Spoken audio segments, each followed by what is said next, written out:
if you don't have a good show idea and your show idea is just this vague, I'm going to talk to interesting people because it's fun for me, go ahead and do it, but don't don't delude yourself into thinking I'm going to monetize this and I'm going to be able to quit my job.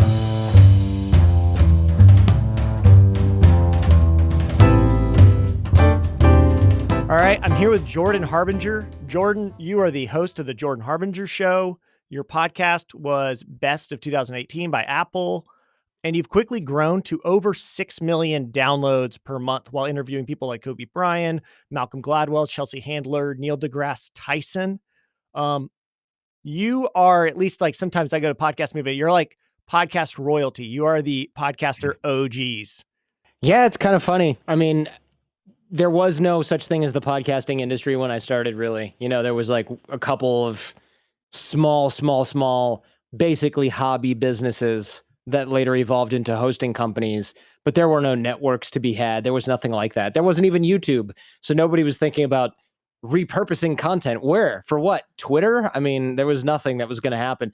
And for a lot of people who were podcasting called it internet radio. And other people who are podcasting were just like, this is where I upload my talks from my journalism course or whatever, right? Or my IT course. Like there wasn't the concept that you would have a show, like a radio show that was designed to be downloaded later and never live streamed. That was kind of brand new back then. Yeah, you actually started podcasting in 2005. So depending on when you started in the year, that might mean that you actually were podcasting before iTunes even had podcasts, right? I think when we started, it did have podcasts as far as I know, but it was all a text navigating. It was a text directory. You couldn't just like type in something into the search bar. At least I don't think so. And or if you did, you had to match like an exact title. And then there was no cover art or anything like that, like album art that you wouldn't see that for podcasts. So it would be like you'd click on podcasts and it would open up this little sheet that'd be like arts, entertainment, news, whatever. And then you'd click on that and then it would sort of like go into the next thing. It was really just a text-based. It was just a almost tree like a where you kind directory. of Tree. That was the word I was looking for. It's a tree.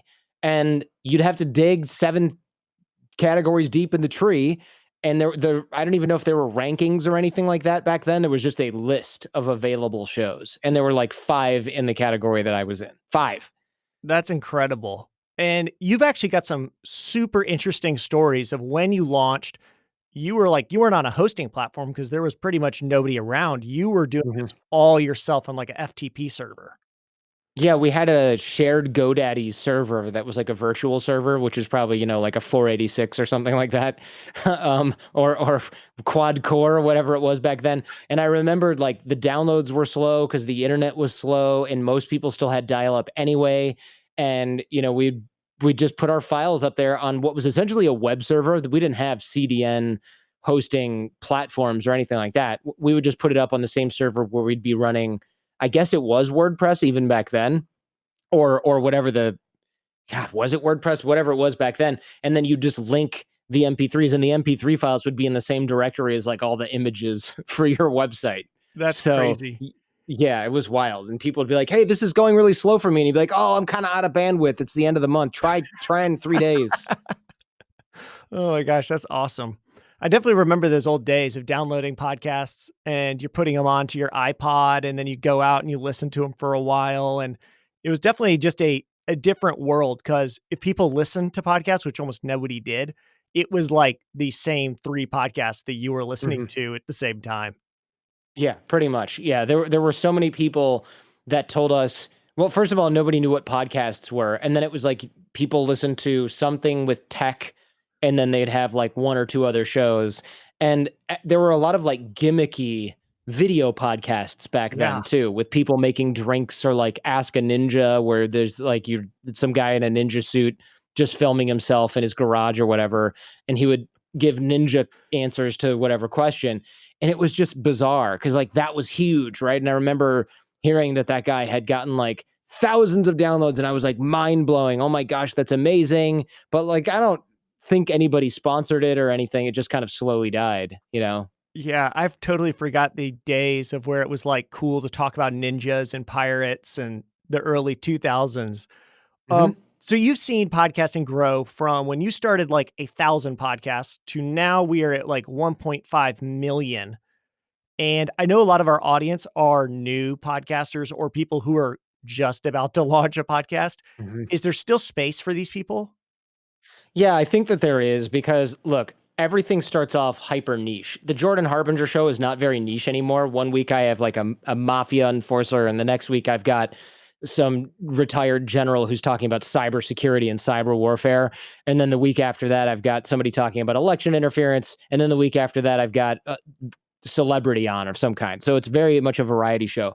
I don't necessarily recommend people do that. That's too general. That's a personality driven show, which you kind of build the ability to do that over time.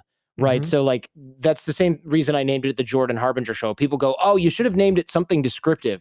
People are actually doing enough searching for Jordan Harbinger in iTunes or in podcast directories that it makes sense.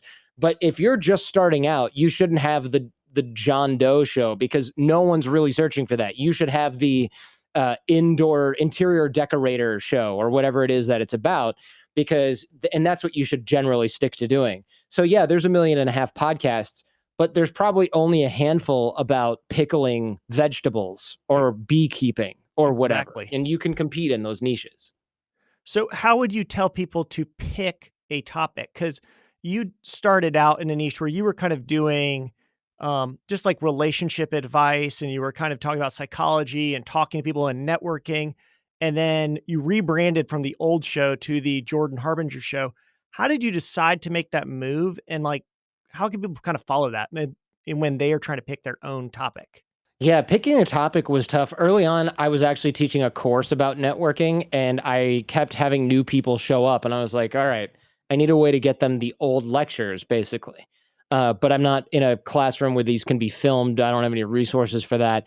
Why don't I record them? So I was recording them, but there was no way to distribute them. So there was nothing really for me to do. So I burned them to CD. I was giving away the CDs, asking for the CDs back. People weren't giving me the dang CDs back. So then I was like, fine, they're $5 and you get your money back if you bring it back. And then people were like, great, I need 7 then. What do you need 7 for? Oh, I want to give one to my brother, my roommate. Da, da. So then I was like, okay, I'm onto something here. So I raised the price to $20. People kept buying them. And I thought, I'm not going to get rich $20 at a time. What I need to actually do is give this stuff away for free and then charge for more advanced coaching and things like that. So I started uploading the files to create what became the podcast. And that was the beginning. And then that was like the very, very start of what became a lead generator for my business. And then I became essentially a coach for dating and relationships and networking and things like that. And then as the show evolved and I got sick of that stuff because I was engaged or whatever, or dating somebody for years on end, or just sick of it because, you grow out of that stuff when you're in your mid to late 30s or early 30s, whatever it was. I just started getting other opportunities where people would go, it would be cool. My friend does this really cool thing. You should try test a new episode like that. And I remember interviewing this guy that I knew who was a former drug not smuggler, but he grew marijuana and then he got caught with like a huge amount of marijuana. And then he told the story and people were like mind blown. They'd never heard anything like that because you didn't put stuff like that on TV. It was too racy, certainly wasn't on the radio. There was kind of no place for people to tell those kinds of stories. So I was Right. having them on my podcast. And then I quickly found when I asked people what they loved about the show, they're like, I like episode this, this, this. And oh my God, the one with the guy who grew the marijuana and then barely got away with that was so interesting. So then every month or so, I would have one of these sort of offbeat shows and with a gang member or something like this. And people were like, these are so cool. And then I sort of lost interest in all the dating and relationship stuff. And I just became more interested in talking about whatever it was that I wanted to discuss with the guests that I wanted to have. And the audience started to grow. And I started to get a nice diverse group of people.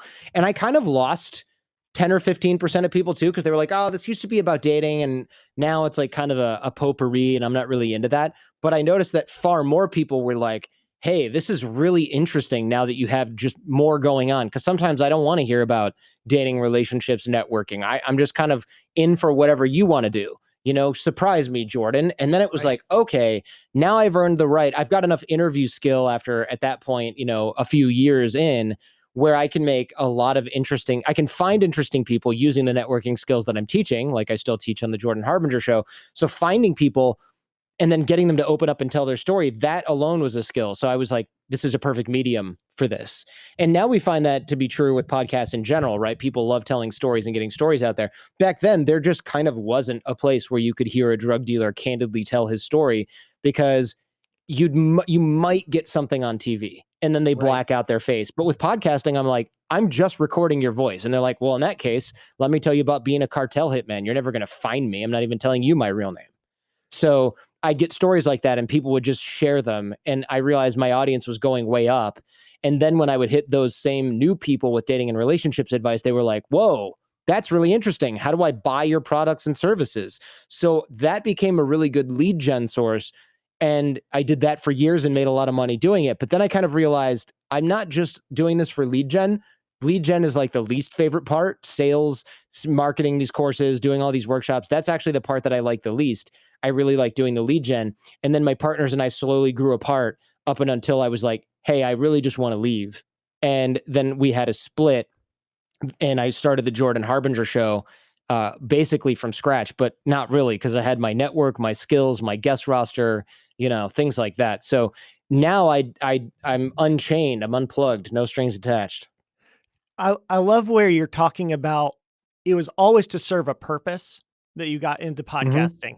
You were trying to figure out a way to get a message out to the world that people are obviously already interested in. They wanted to buy the CDs. So you went, okay, it's easier to get this up on a website. Maybe it's kind of like, and it was what became podcasting. And then you were like, oh, I'm just testing out new guests. And then eventually that turns into the Jordan Harbinger show. I think one of the red flags we see a lot, and I want to hear if this is what you think is a red flag, is people go, I'm going to do a show like Joe Rogan or Tim Ferriss or Jordan Hmm. Harbinger, and I interview the world's most interesting people. I mean, who are the people who shouldn't be starting a podcast? Maybe that's what I should ask. Yeah, that's really not a great idea, because that's kind of like saying, I just want to hear my own voice or use this as a conduit to talk to interesting people. That is fair in a way, but it's not a good way to set yourself apart. It's not a good way to build value for your audience. When I first started, if I wanted to use my podcast for networking purposes, which I did all the time, great. But most people didn't know what podcasts were. They'd never gotten invited onto a podcast before. It was a good audience for them to talk to.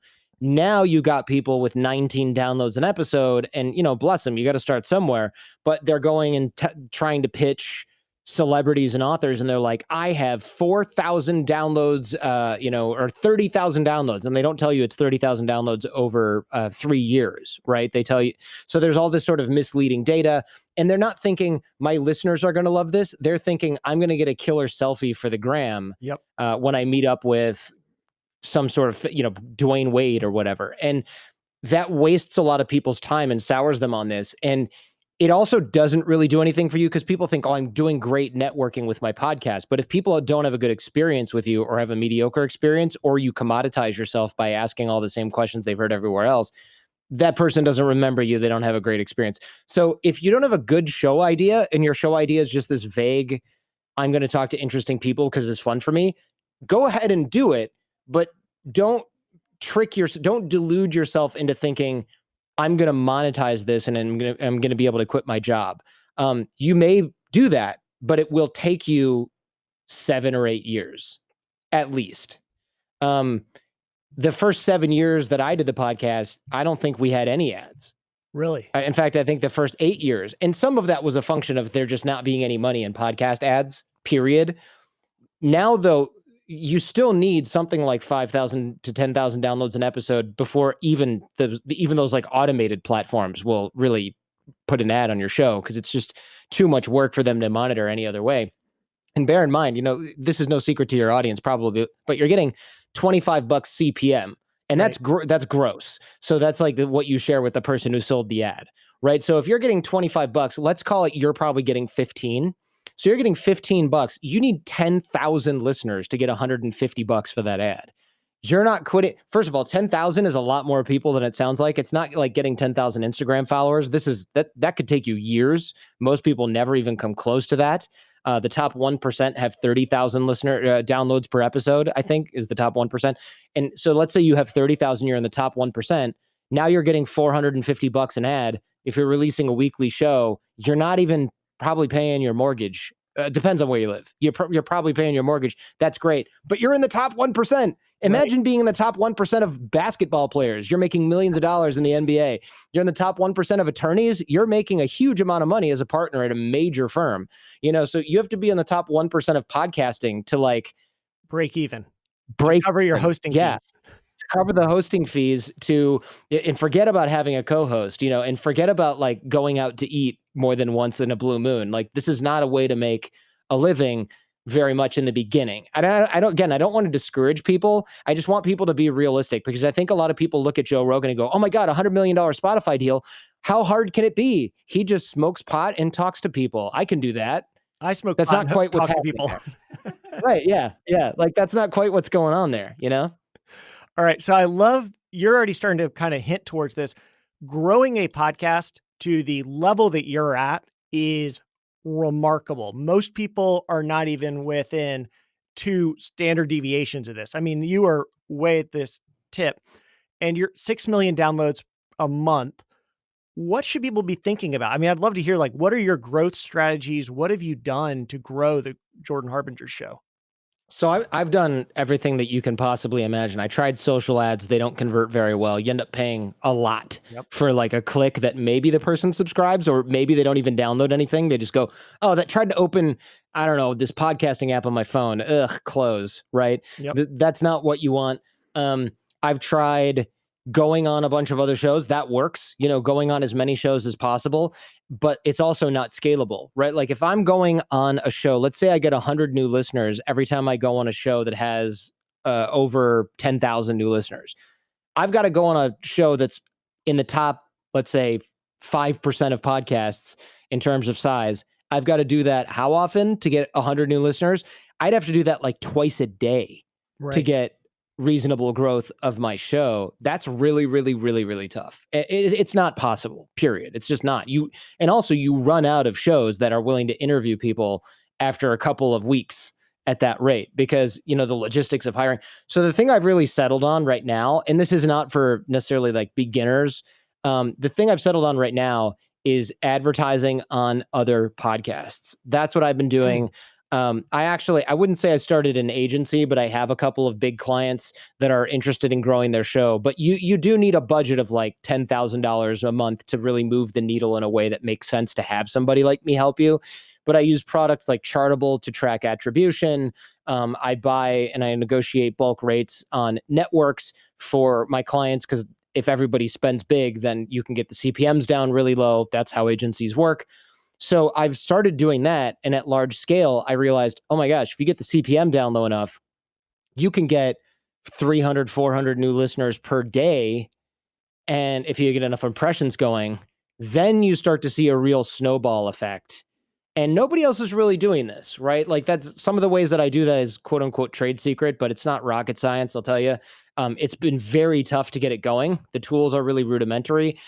Even things like that I'm using to buy or track the ads are not necessarily finished products yet. But that's the stuff that really works. And again, not for beginners, but for companies and individuals who happen to just want to grow their show. Like if you own a solar company and you do lead gen with your podcast and you can afford to make it a loss leader, then growing with ads, don't the whole like repurpose content and post it on LinkedIn. It's a really small game. It Mhm. sort of works, but it kind of doesn't. You pay $1,500 a month to get everything repurposed to Twitter, LinkedIn, Instagram, TikTok. You get a couple hundred listeners for it. Just buy ads. You're going to get twice as much ROI. It's all trackable, and you don't have to have 6 interns in Malaysia posting things and making noise on social media, right? I So it's a messy situation right now for that landscape. I actually went and I was doing a bunch of research across social media. You are not doing a ton. You're most active on Instagram, but since like the last few months, you haven't been posting almost at all. Is that intentional that you're just like, this social stuff doesn't get a good ROI in Mhm. my life or for my podcast or any of my stuff? So you're just taking a step back? Yeah, I find social media to largely be a waste of time. Uh, I like social media for the one-way communication. Or I guess it's two-way communication that I get with show fans. but I'm not trying to be an influencer because I know a lot of broke ass influencers, you know, and I know a lot of them that are making good money, but every day, every moment of their life is trying to figure out how to monetize them going to the freaking dentist, you Yes. know, and it's a game that you lose as you get older or you can't scale or the algorithm gods go, they look left instead of right. And now suddenly you're deprioritized or you're demonetized because you said one thing that a bunch of people didn't like about something, and it doesn't have to be anything serious. Or Google just says, you know, we don't really like people that do selfie videos too much. Let's try people who are driving this Yep. week. And then suddenly you're like, why is my YouTube channel basically dead? I don't get it. So with podcasting, since it's an open ecosystem and there is no algorithm, yes, there's nothing that goes viral, but there's also there's no like, hey, the wind changed and now your entire business is completely broke and useless and there's nothing you can do about it, which is what I see with people on YouTube or TikTok. The algorithm changes or their audience just migrates to the next like funny guy who Mhm. jumps on tables full of food as a hilarious prank. And now you're just a nobody again and nobody's sponsoring your stuff. And look, if social media ads were really that valuable, the CPMs wouldn't be like $3 or $4, right? Podcast CPMs are like $30. I'm getting $30, 25, $30 CPM, you know, and then you get to give a cut to the salespeople, like I mentioned before. If you got Google ads running and stuff like that, you're lucky if you get $3 or $4. You need to have a YouTube channel, or sorry, not even a channel, because subscribers don't matter, right? With YouTube, Right. with YouTube, you have to have millions of people watch every single one of your videos to get even remotely within the realm of the amount of profit that a decent sized podcast makes with like 3 people working on it. Yeah, I really push this point all the time because we do YouTube, we do podcasts, we do blog, we do a course, everything on the same stuff. But I go to Podcast Movement, and the only people who come up and say, "I'm so excited to meet you. You taught me how to podcast." They Mhm. all listen to our podcast episodes. Almost none of the people who've ever watched our YouTube videos come up and talk to me, even though those have 10 times the plays that the podcast has. The level of engagement there is a total another level. I mean, it is something totally different when someone listens to you for 10, 20 episodes that versus they were drunk on a Saturday and so they just decided to scroll through Mhm. YouTube for an hour. Exactly. Like TikTok and these I know these people that go, "Dude, you got to get on TikTok. You got to get on TikTok. I have 300,000 plays on my last few videos." And I go, "Great. How do you reach those people?" "Oh, I just make another video." And they'll make a course or something and they'll put it out in a video and they're like, "Dude, it's just like no one cares." And I go, "Of course they don't care. They're on the toilet scrolling. They're not fans Yes. of yours. They're literally the algorithm put your crap in front of them because you said something funny in a video once or because like you had your cute puppy in the video. No one cares about you on here." But then you go to the podcast and you put up your first 10 episodes and you find people that have listened to you for 10 hours and they feel like they've known you for that long and they've got this parasocial relationship with you that's sort of like a one-way friendship and they're really excited to meet you. To do that on YouTube, not only do you have millions of people literally competing with you for that, but you've also got a much shorter attention span. You've got a younger and less sophisticated audience with social media and YouTube.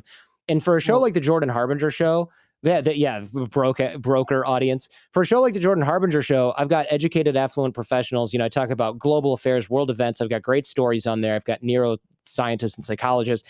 Those are usually like educated, affluent professionals, generally, you know, not mhm. everyone, but generally. And that's a much more desirable audience than casting as wide a net as possible. Also, there's something called that I've called the Jerry Springer effect, where when you're on YouTube and you're sort of subject to the algorithm, and not YouTube, but social media in general. I always use YouTube as the example. Social media in general, you have the Jerry Springer effect, which is back in the 90s. I don't expect you to remember this, but Jerry Springer was actually like a really serious talk show host. He was really, really smart. He was like well spoken. He still is well spoken when he wants to be. And he had intelligent discussions on his show. And his daytime talk competitor was this guy Geraldo Rivera, who's just a Yahoo, who's on Fox News all the time, making up baloney generally all the time. And he's just kind of like a professional wrestler of journalism. He's not like a good journalist, in my opinion. And so what Geraldo did was he had white supremacists on and Black Panthers at the same time, and he got hit in the face with a chair. and his ratings went through the roof, and it was totally unplanned, supposedly. And then everyone watched Geraldo Rivera, and then he was like, oh, I'm only going to have a circus on my show Yep. because that's how you get ratings. And then Jenny Jones and Jerry Springer and Ricky Lake, they went from like serious, like good talk shows to crap. Guess I got to act like an idiot and have dumb people on here who throw chairs and like say you're not the father Yep. or you are the father and do paternity tests live. Maury Povich, like all those people used to be serious. That's because they have to follow the algorithm, which were the Nielsen ratings on TV. So they all ruined their brand. And now I think like Jerry Springer was like, I'm going to run for governor. And everyone's like, bro, sit down. No way. Sit down. Yeah. Sit down there, buddy. Not going to happen. So that's a huge problem for your brand. And unless you are willing to do the professional wrestler thing and be subject to the Jerry Springer effect, then you should not be trying to compete on a lot of these social media platforms. That's why you see people who have really good, start off really good on social media. Suddenly you're like, why are you just filming funny in air quotes things now? Or why are you trying to do shows? You used to do shows with scientists and great thinkers. And now it's like, out of work actor that's still good looking next week on whatever talk show that I have on YouTube. Or like next week, another influencer who has a lot of followers who they will send to my channel. Cool. No one cares. Like people care for a second, but you have to constantly be adding fuel, throwing gasoline on that fire. Otherwise you crash. Whereas a podcast, you can say, this is what I talk about. It's smart stuff. Share it with people who like smart stuff. If you don't like smart stuff, you're going to be bored. Leave. And over time, you build very slowly a really good audience. And then when you're like, hey, if you want me to keep doing this, you got to buy a freaking mattress or I'm going to go broke. People are like, give me a mattress, right? So they want that stuff because they want to support you. But if I see an ad on YouTube, I'm usually like, eh. And it's not that they don't work. It's just that you need a hell of a lot more volume. Yeah. And look, And also, the way to if get you that don't volume is to be crazy and is to be crazy. To put up the next politics thing or go and be as edgy as possible. And I mean, you hit on this earlier. If there is an algorithm between you and your audience, that is not your audience. That is YouTube's audience. That is Twitter's audience. That's Facebook's audience. That's Snapchat's audience, or the Chinese government's audience. But all of those are not yours. The minute that it's not good for them to have you be the person in front of this audience, they will just switch it. And they will demonetize you or they will move on. And it doesn't mean you did something terrible. It could just be your interests are no longer aligned. And I think that's like one of the incredible things you're kind of talking about for podcasting. Yeah, that's a really good point that if there's an algorithm between you and your audience, it's not your audience. And people go, oh, no, well, they can subscribe to my YouTube channel. Man, I know a lot of people that have 4 million YouTube subscribers and they get like 6,500 views per video because now they're just filming themselves breakdancing or something because they're just out of ideas. Or they get 6,500 views per video because their audience subscribed once when they had, let's go back to Dwayne. They had Dwayne Wade on once 3 years ago. They got a bunch of subscribers and then people went, I don't care about this guy's content at all. You don't really have that with podcasting because nothing goes viral in the first place. People have to share via word of mouth or via social media. And they go, look, listen to the Jordan Harbinger show. Really good stuff. Here's a really good guest. Start with that. And then people go, oh, that's cool. And then it comes in their feed later. Oh, this person looks cool. This person looks cool. With YouTube, it just doesn't really work like that, right? It doesn't really work like that. People subscribe to 500 different channels. Right. They go to their homepage and they pick the thing on the top row and that's it. And they just eat their cereal and then they close it and go on with their day. There's not a whole lot of people following. Yeah, there's so much more opting in for podcasting too.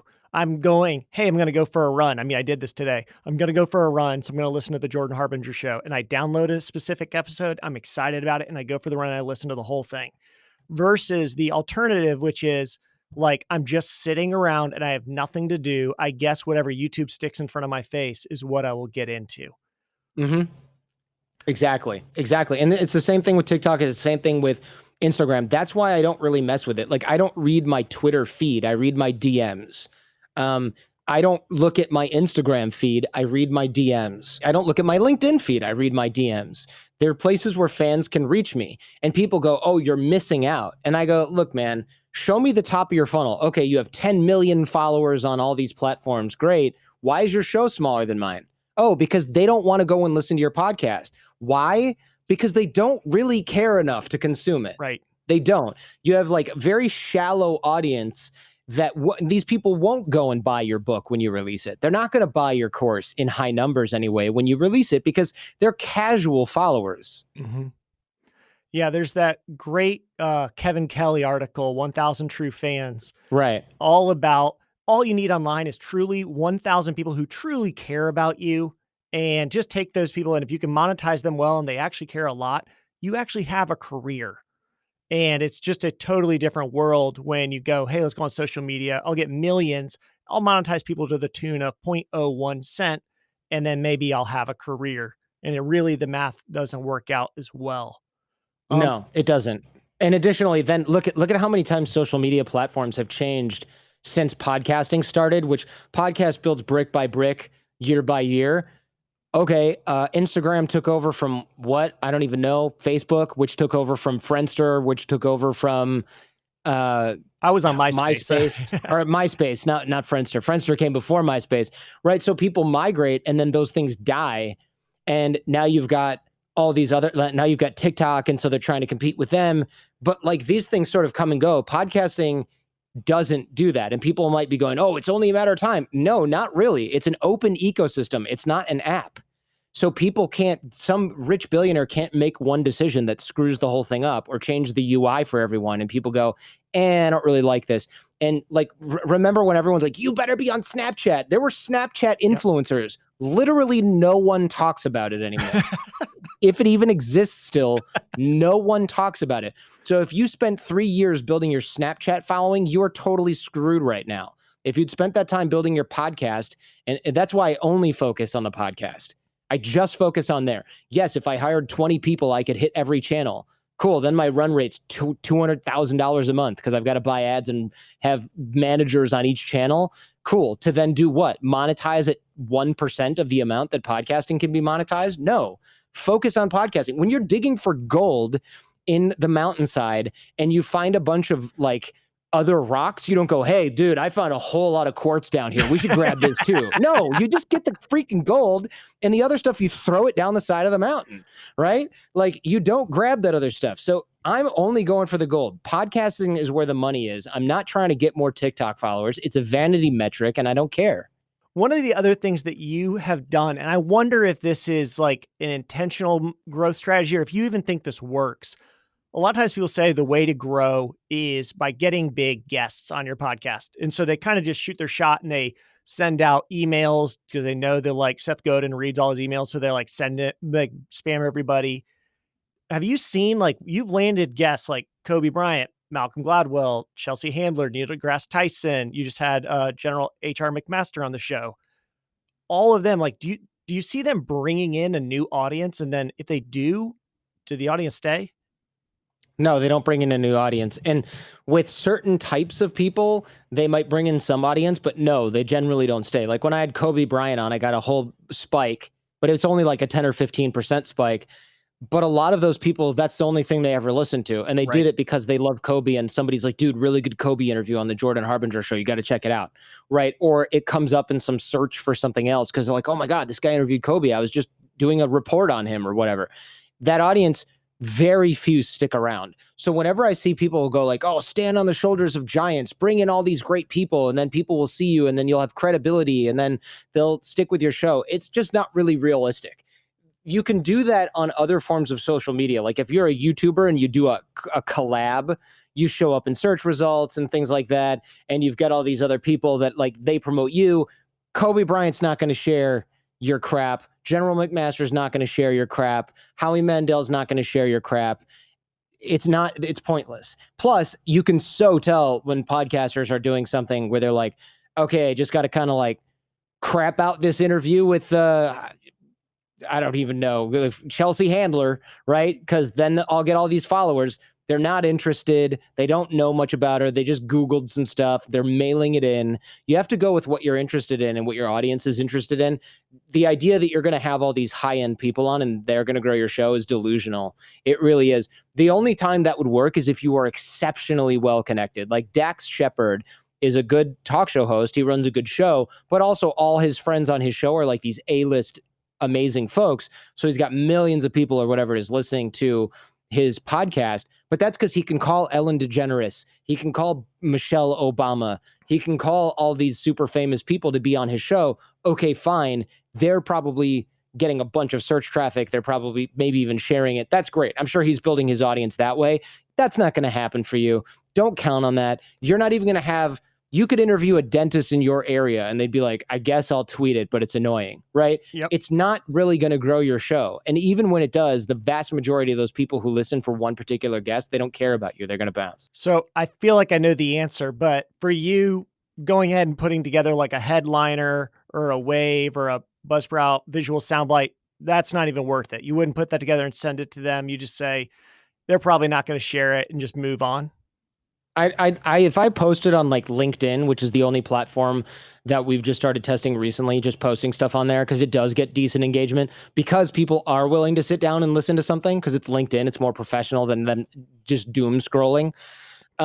That's doing okay, but I tag them in that, and then people will comment or they'll try and reshare it on LinkedIn or something like that. But at the end of the day, even if something gets an amazing amount of play, like I posted a clip from my Kobe interview and it got like 130,000 plays. Very few of them went, oh my gosh, I have to open up my podcast app and subscribe to this. They listened to that clip or they maybe listened to that whole episode. Very few of them went and subscribed to the actual show.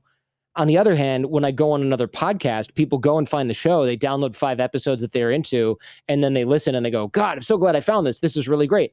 You've got to find people who are already in the habit of listening to podcasts. There are millions of people listening to podcasts. Why am I going to go out and try and educate these randos on the internet who don't already have the habit? Why am I trying to educate the market? It's completely pointless. So you're going to let everybody else get their friends, say, hey, the Purple app, you've not been paying attention to it. That's actually podcasts. You can download these shows. Once that happens, then you're happy to go, hey, I'll pay you for a little time on the show. And now you might come over and you'll now subscribe to 2 shows. Exactly. That's why I'm appearing on other shows. And people go, will you be on my YouTube channel or whatever? And it's like, I don't really need to do that for the business, right? Because if a bunch of people go and subscribe to the Jordan Harbinger YouTube, I'll save you the Google. It's pretty small because people go, why doesn't this have more views? And I go, because I don't care. Yep. You know, like I want you to find the content. I'm glad that people are watching. But at the end of the day, for me to produce video is 10 times harder and more costly than producing audio, first of all. Second of all, if you put one ad in a YouTube video, people are like, it's so annoying. This ad is too long. What a bunch of a-holes. You put 4 ads in an hour-long podcast and people are like, great, whatever. This is the price I pay for great content. You know, it's a completely different mindset when it comes to the content. And you look at watch time versus listen time. Like you see listen times like 86% of your podcasts are finished completely by, or something like 86% of people listen to the whole podcast.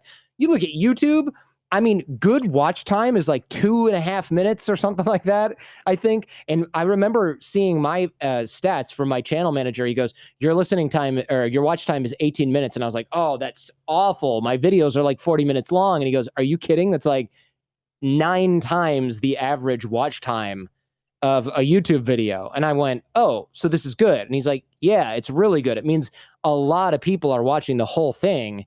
Some people only watch a few seconds and skip. And I go, well, that's normal, right? Yeah. But most YouTubers, like even friends of mine that make their whole living on YouTube, they see my watch time and they're like, holy crap, how is that even possible? Their average watch time, which is really good, is like 2 minutes and 50 seconds. Yeah. I think that that's such a good metric because like we really need to be optimizing for attention and engagement. And I mean true engagement, like somebody actually paying attention to you. They would actually remember listening to your show versus on a lot of channels. And people are probably watching this on YouTube right now. So you're kind of looking at us a little askant, but that like on YouTube, really it is, you get on, you bounce. There's 12 things in the sidebar, always asking for your attention. And it's very hard to keep someone for a long time.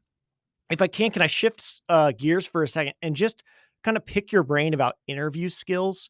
You've done something like 1,000 interviews between your old show and the Jordan Harbinger show. And you've done a ton of incredible interviews. I mean, first off, who is your most favorite interview? Who are you most like nervous to interview?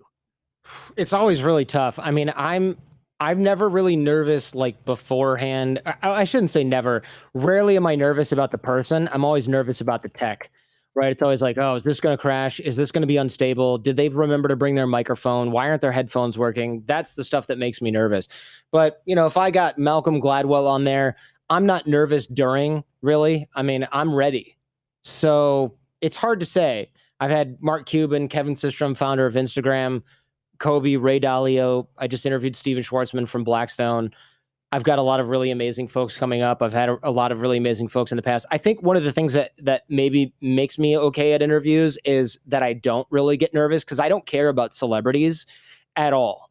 They're interesting people, but I'm not under the delusion that I'm going to be homeboys with uh, Dwayne Wade or Dennis Rodman after the show. So if I say and do all the right things, he's going to be like, bro, we need to hang out more. That's not really in my list of things that I care about. I want my audience to have a good listening experience. So that's why I'm never really that worried about like the guest liking me at the end. It's just like journalism. They're not going to call me and invite me to a party. It does happen, but it's pretty rare. So I don't focus or optimize for that. And I think influencers who try to do podcasts, they optimize for that because they want the validation. Once we part ways in the podcast, yeah, I want to be able to call you next year when your new book comes out, but that's pretty much it. Right. That's pretty much the only thing. So it's better to optimize for the listening experience of your listener than to optimize for whether or not the guest really enjoys being with you in that particular moment. Yeah, you want them to be comfortable. You want them to think you're a professional. But beyond that, that's it. You just want them to go away going, that was pretty good. You don't want them to, you're not trying to impress them. You're not trying to get them to like you. You're there every week. Your listeners are there every week. This guest is there once. Who's more important, right? Yeah, I think Kara Swisher puts it really well. She says, you should be mean to your guests a little bit. She's like, ask them the toughest questions. And you know what? They're probably going to, if they want to sell their next book, they'll probably come back and talk to me because I'm Kara Swisher. And she's Yeah. always optimizing for her own shows, which I think is really good. One of the things I heard you talk about on another podcast was not feeling nervous because of the prep you do for all of your interviews. So can you kind of dive into what it looks like for you to prep for an interview? Yeah, so I will, of course, read the Wikipedia. I read the entire book that the person has read. That already puts you in the 95th, 96th, whatever percentile of all journalists or interviewers. Nobody reads the book. Even the journalists you think sound awesome, they're reading a synopsis of the book. They're reading highlights that they got sent by a publicist. Rarely do they actually read the book. If you read the book and you study up on the person, you are already going to jump 9 out of 10 interviewers. Additionally, I look at the Wikipedia page. I look at their Amazon reviews, the negative ones especially. I look at controversy that they've had in their life, news results, especially old news results, not just the latest craze, whatever. That's the kind of thing that really gets down to brass tacks. If you can find their friends, that's really great. I did a whole course on this, actually. It's relatively affordable. It's on Himalaya. I can bump it unless you don't want me to. If you go to jordanharbinger.com/how-to-interview, it'll forward you to whatever page it's on because it's got one of those complicated URLs. But it's really affordable and it goes through all my prep process, how to do it, how to conduct the interview. I did a bunch of stuff on there, several hours on this. But I look up as many info sources as I can. I spend 10 to 20 hours prepping for each guest. That's what keeps me up there. It's not like, oh, this guy's so talented. I'd say very little of what I'm doing is talent. Most of what I'm doing is outworking everyone else because everyone else is thinking they're so talented, or they're going, I don't have time to read the whole book. I'm going to read one of the chapters or two of the chapters, the intro and the close, and I'll be able to fake it. Well, maybe you can fake it for some of your audience, but you definitely aren't going to be as well prepared as me, and it's really going to show. It won't show if they don't listen to an interview that I do with the same person, but it will show. You will show your ass if you do listen to an interview that I do with somebody and then an interview that somebody else does with that person. You will be able to tell. And I'm not saying that that's better or worse. You got your own audience. Maybe you're funnier than me, whatever it is, but I'm not naturally funny. I'm not naturally talented. All I can do is outwork everyone. But honestly, what does the audience want? Maybe they want to laugh. Maybe they want to chuckle, but they kind of want to get out of reading the whole book, or they want to get such a good taste of the book that they want to know that it's definitely worth their time to go and buy it and then read it and spend 10 hours reading it themselves. So if they listen to me for an hour, they know I've read it. And if that content is interesting, there's more to be had in the book. And if it's like, it was okay, then you've had your fill. But we can always sort of tell when somebody's faking their way through it. If you don't really know what it looks like when somebody fakes their way through an interview, watch a journalist on TV who has like 10 minutes interview somebody. They have no clue what they're talking about. They ask super general questions. Why is now a good time to write your book? Why is this book? Why was this the book you needed to write? That's what they ask, because they can ask that of anybody who's ever written any book ever. And then the person tells 2 stories that they tell in every show. And those are the sound bites. If you want to get a real interview with somebody, you have to go beyond the sound bites. I love when I hear you talk about that. To me, that's depot prep. You're still an attorney, and you're preparing for, it sounds like you prepare for a deposition. You've got one chance to get the record straight with somebody, and you put those 20 hours in learning everything so that, I mean, this is this thing we always say when you're doing cross-examination on trial. You say, don't ask a question you don't know the answer to. Exactly. Does that feel like how you're conducting interviews? Definitely. Yeah. I rarely ask a question where I don't know what they're going to say. And sometimes, look, I haven't heard them tell the whole story, or other times they'll give me a different answer. And there are sometimes, even in the interview I did today with Steven Schwartzman from Blackstone, I'll ask him something and he'll go, oh, well, I don't know anything about that. And I'll go, okay, here's a little aside. On page something in your book, you talked about this and this. And he goes, oh, yeah, okay, now I know what you mean. Yes, okay. And then I go, and keep going, and my editor will snip it because I had to remind him about something that happened in his own life. Now, that doesn't mean he forgot. It just means that I didn't cue him up well enough or whatever it was. But sometimes there are times where I'll ask somebody something and they'll say, oh man, I wrote that book like 2 years ago. Remind me again what that is. And I'll go, that's the time you went to the bus depot and you met the guy who dressed in the clown suit. And then they'll go, oh, right. And then so we'll have to pick it up from there. You have to know their content better than they do. It doesn't mean you have to have a PhD in molecular cellular biology like they do. It just means you should be damn sure that you know what's going to come out of their mouth. The stakes aren't as high. If they say something totally different and it's good, keep it in the show. But I know what the audience is going to want. So Right. I'm going to go and fish that out. I'm going to go and get that out. Again, if I'm mining for gold, I'm not just digging in the side of a mountain going, gee, I hope I find something in here. I know that there's stuff in there. I'm trying to find it. I'm looking for a very specific thing that is going to make this interview worth my audience's time to listen to in the first place. I'm not just fishing around hoping that something happens. We know what those podcasts are like. They're 3 hours long. There's 18 minutes of content interspersed with a bunch of tangents and nonchalant banter that is not really a good use of your time. Even when professional comedians do it and the banter's funny, it's like, how much of this do I need? Yeah, that's when that becomes filler content that you're putting on in the background while you're doing your manual labor job and you want something to listen to. Versus Exactly. content you're seeking out. You're actually kind of happy it's 3 hours long because you're like, I'm going to be here for 8, so I might as well listen to a couple episodes of this super long podcast.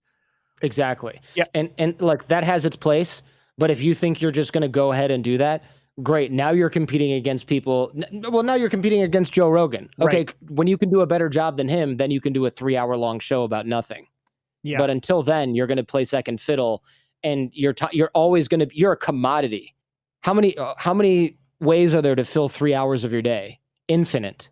How many ways are there to learn from T.I. or Mark Cuban or Malcolm Gladwell or Ray Dalio in a very concentrated format that's Q&A? Not many, man. Not many. And of those, mine will be the best prepared and executed. I love it. If you were to give anyone like maybe a final interview tip, I mean, you ask some of these questions. I know you don't really care if the guest is going to be a little bit annoyed. So you asked Dennis Rodman, like, what's up with all the crazy, man? And actually got like a good response out of it.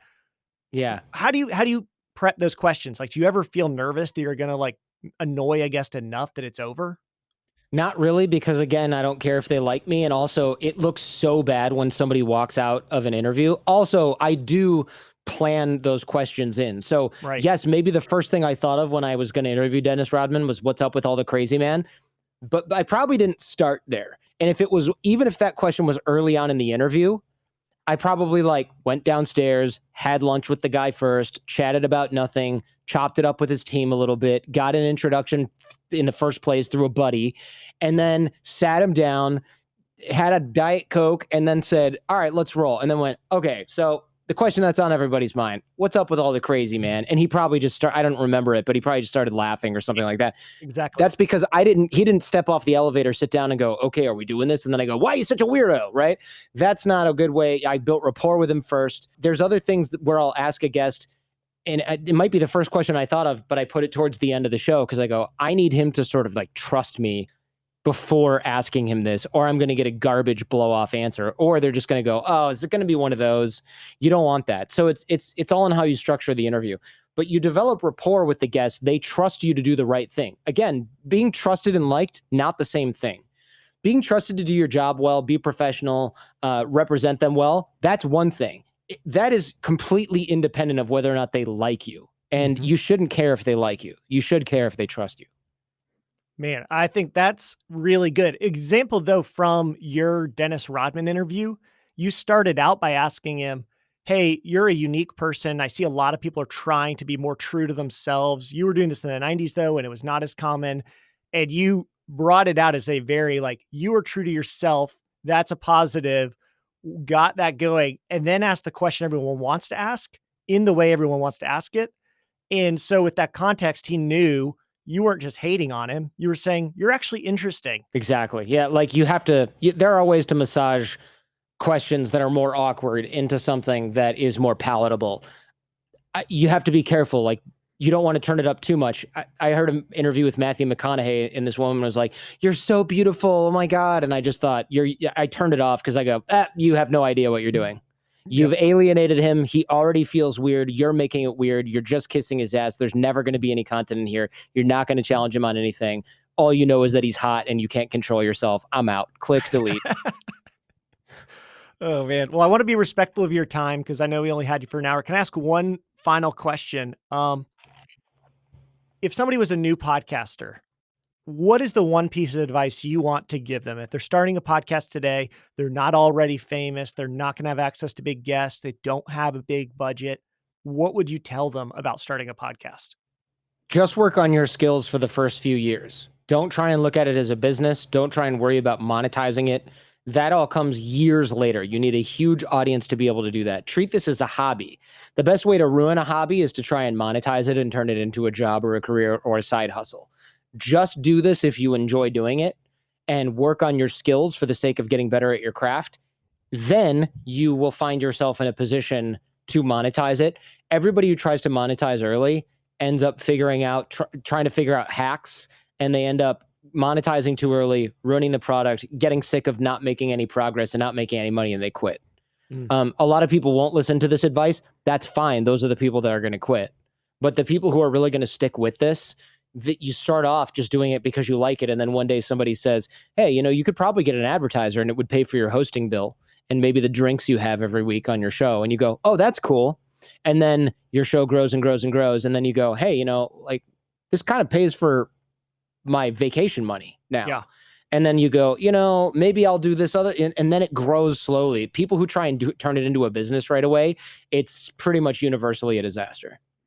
One of the stats I pulled for earlier in this interview was only 23% of all podcasts that are out there. There's 1.5 million, but only 23% have 10 episodes and have released something in the last 3 months.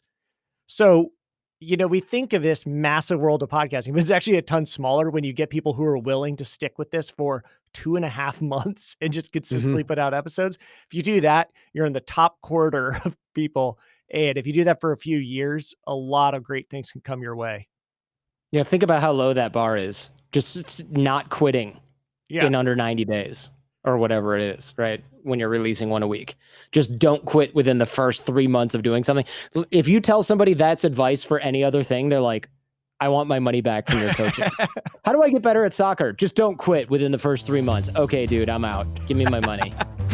Jordan, thank you so much. I really appreciate you being on the show. I'm excited to share all of these growth tips and all of your thoughts on podcasting with our audience.